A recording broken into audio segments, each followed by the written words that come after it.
Back for some more Trickeration with Mr. Magic, our fourth episode. Of course, I'm talking about CU legend Darian Hagan. With it being game week now, Darian, what's the buzz like around the Colorado offices in the athletic department? The buzz around here is pretty electric, man. It's sort of like the luncheon. The luncheon on Friday had a lot of buzz to it. People were really excited to be there.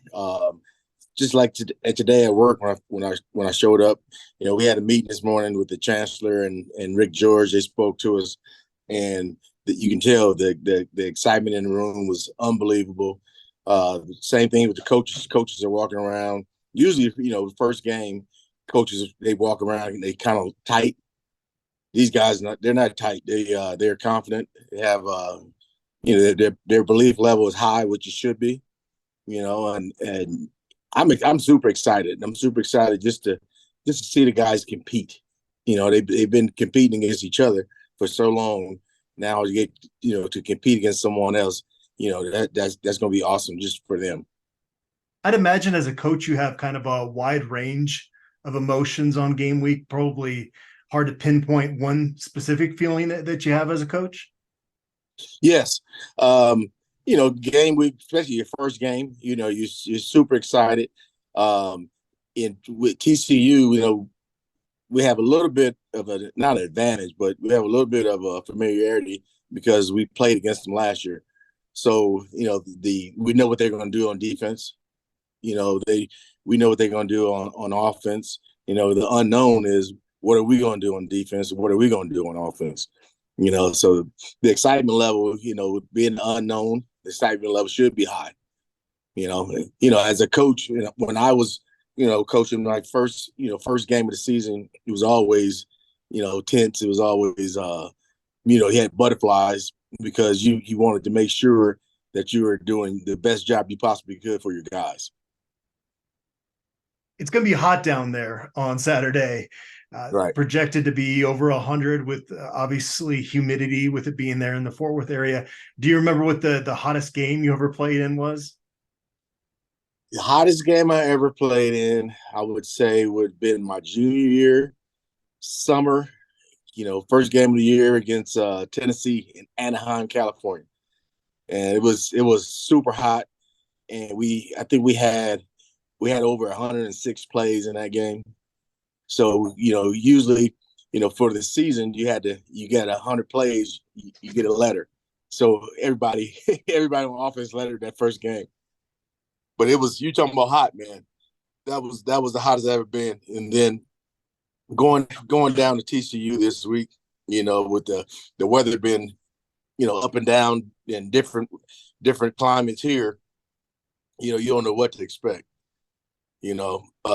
But you're right. It's gonna be scorching. Those guys. It starts today. Those guys got to make sure that they're hydrated. I've seen a lot of guys walking around with water bottles today, which is awesome. So they're conscious of it as well. Before Colorado kicks off the 2023 season, you're going to be heading out to Vail with Colorado's president, Todd Solomon. What are you doing out there? Is that a fundraising effort that you guys are going on out there? Yes, it's a fundraising effort, and it's also an effort to where we're trying to do outreach with the community. So I'm going to be representing the athletic department, talking about CU football and other sports, and then Chancellor Chancellor DeStefano, he'll be there as well. Him and his wife Yvonne and President Solomon. So they're going to be doing most of the talking. I'm going to be walking around shaking hands and kissing babies. President Solomon has impressed me. It feels like he understands that the athletic department, the football program specifically, is kind of the front porch of the university. At least that's kind of what I've taken away from his actions and what he said since taking over as a president. What are your thoughts on what he's done?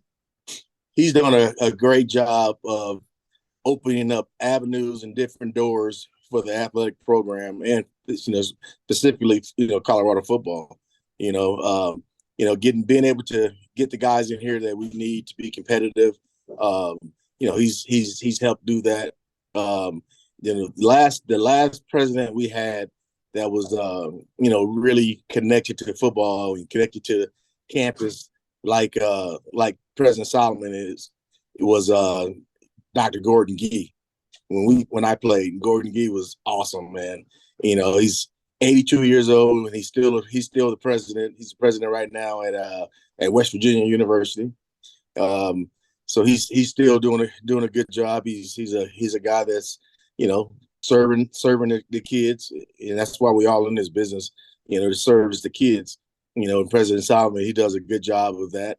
He does a good job of bridging the gap between the CU campus, the Colorado Springs campus. He does a really good job of getting people together and making sure that everybody's supported.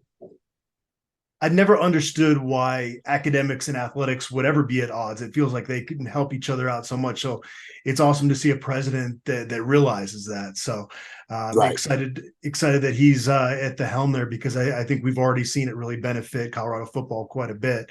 Dylan Edwards, we were talking after we recorded our last episode and just kind of talking about his potential. I'm really excited to see number 3 make his debut. His film was incredible. Now he's playing in Kansas, but just some of the stuff he did at the high school level was out of control. And it's funny because I was thinking the last running back film that I saw that I was that impressed with the back was Rodney Stewart's junior film. And Right. I had never understood. I know he had a torn ACL his senior year. I never understood why Rodney Stewart wasn't pursued by more Power 5 programs. And obviously that worked out well for you guys. Right. They're different type of backs. Rodney was more shifty, and Dylan Edwards has that long speed. I'm just kind of curious, what your thoughts are on Edwards, and is that some of the most impressive film you've seen as well from a back? Yes, it is. Going back to Rodney, Rodney was a guy that wasn't recruited heavily, like you said, because of his knee and because he was, 5'7". But when I went to the school and seen the guy, and talked to him, he wasn't at school at first, and his head coach, I walked in the room and asked his coach, could he get Rodney Stewart down here? And he goes, he's not here today. I'm like, huh? I said, I came all the way out here and you told me he would be here. And he goes, but I know where he is. So it was a snowstorm. He opens up his back door to his office and called Rodney, and the garage door opened up and Rodney was in the garage lifting weights. So I knew right there that guy, he wanted to play at the next level, and I wanted to give him a chance. When I seen his film, there was no way I wasn't gonna give him a chance. Just like Dylan, when I seen Dylan's film, I was recruiting the guy, when I was the running back coach here. So I thought that we had a chance with him. And then once we secured it and we got him here, just being around the guy, he's a likable kid. He's pleasant, he smiles. He's really, really a guy that has a temperament that you want as a running back. He knows when to avoid, he knows how to avoid, and he's just a tough individual, and I like that about him. He may be small in stature, when you look at him, but you give him a crease, and and if you blink, it's over. And that's a guy that we need in our program. He's a program difference maker, and I think he's gonna do a really good job here, his career at CU. I mean this in the best way. It's almost like he's kind of got a Napoleon complex, just even watching some of the stuff he does in pass protection. But that still is probably the biggest challenge for him year one, right? Is pass protection. I wouldn't imagine a guy like Dylan Edwards was asked to do that a whole lot in high school. Right. He wasn't asked to, protect the quarterback, but here he's going to be asked to protect the quarterback a lot. He's knowledgeable. He's willing. When you're willing and you have that desire to go up and block another guy, especially a guy that's going to be 9 times out of 10 going to be bigger than you, that takes a lot of courage, and he has that. But blocking is going to be his biggest challenge. With the ball in his hand, that's easy for him. But he's going to have to protect the quarterback. He's going to have to take on guys that's going to try to overpower him. That's why when you see on film, he's always scrapping and fighting out there. That's because he don't want to be embarrassed, and he knows that with his size and with his weight, that's what people are going to try to do. So he knows that he has to bring it every time.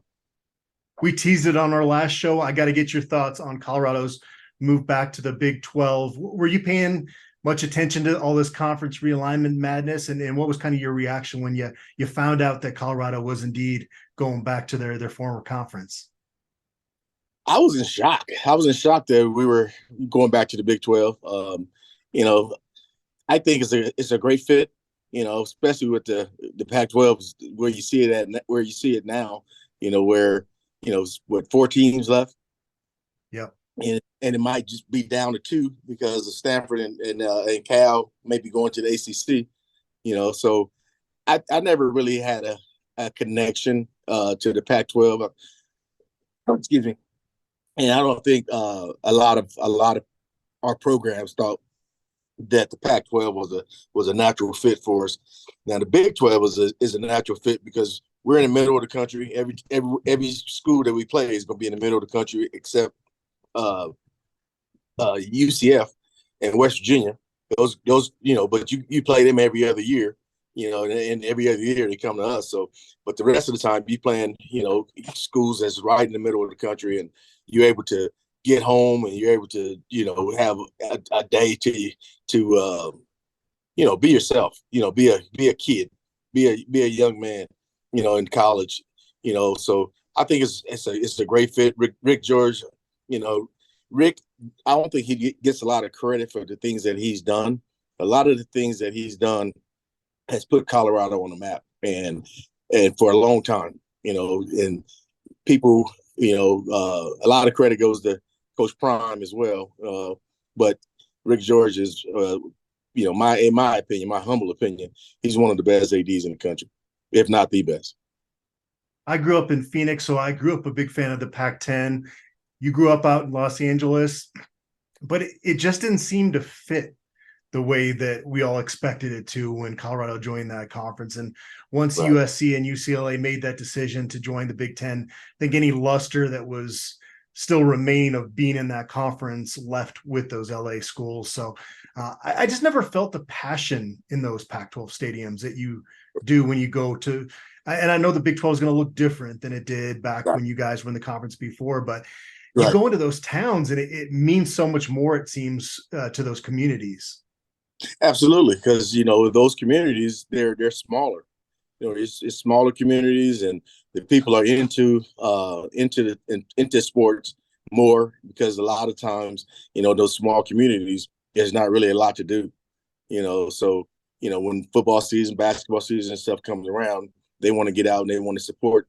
Because a lot of times they're not going to Denver to see the Denver Broncos, or Oklahoma doesn't have a team. Kansas doesn't have a team. Kansas has a team, but Kansas City. But most for the majority is smaller towns and things like that. And then every time we went to California, it seemed out of place. When I say out of place, it just seemed that especially when we played UCLA, wasn't a lot of people in the stands. Big old stadium. Really was no connection to their fan base. It just didn't seem. It seemed unreal. That's what it seemed like. And then when teams come to play in Boulder, I think with our fan base and our community and our campus environment, you get a lot of people want to visit Boulder. So it's gonna be a really, really good fit, and we get the opportunity to recruit the middle of the country, and now we get to really put our footprint back in Texas. That's going to be helpful, and you can still recruit California, but for the most part, you'd be recruiting home and you'd be recruiting Texas, and with Coach Prime, you'd be recruiting the South. So it's a win-win situation for us. Still kind of missing a true rival, though, right? I can't imagine immediately year one back in the Big 12 in 2024, there's going to be huge animosity like there was for Nebraska back in the Right. day. Is there a team you could see kind of evolving into a rival for Colorado in the Big 12? Would it be like an Oklahoma State, because Oklahoma is now leaving the conference? They're kind of left without one. It's hard for me to pinpoint one school. Yeah, I would. If I had to pick a school, I would say it would be Oklahoma State, just because of the long history and their head coach. He played against us, and some of the things that he said in the past, could rekindle that rivalry. But he also said, that, and I thought it was a big deal for him, that having Colorado back in our conference was huge. It was a big deal. And for him to say that, that's awesome. But I think, from a natural standpoint of having a rival, I would pick Oklahoma State. Awesome. Hey, Darian, thanks as always for taking time out to join us on the show. Next time we talk, we're going to be able to recap some actual game action out there on the field. Okay. Hey, that sounds good. I'm looking forward to that. Awesome. And thanks to everybody out there for tuning in.